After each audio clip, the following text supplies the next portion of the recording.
عن جابر بن رضي الله عنه قال قال رسول الله صلى الله عليه وسلم إذا دعي أحدكم إلى طعام فليجب فإن شاء طعم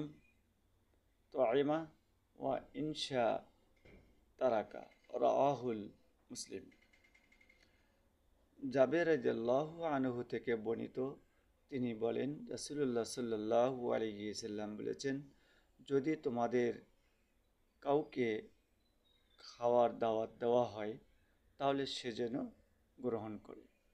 ইচ্ছা হলে খাবার খাবে আর ইচ্ছা না হলে তা বাদ দেবে।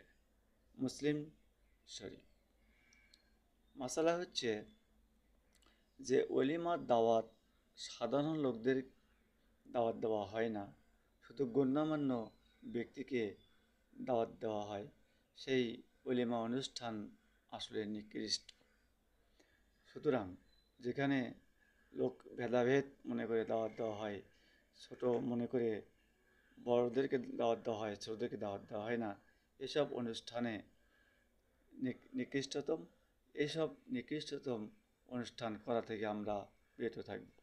অনুষ্ঠান করব ছোট বড় সকলের জন্য, গরিব ধনী সকলের জন্য। আশা করি বুঝতে পেরেছেন।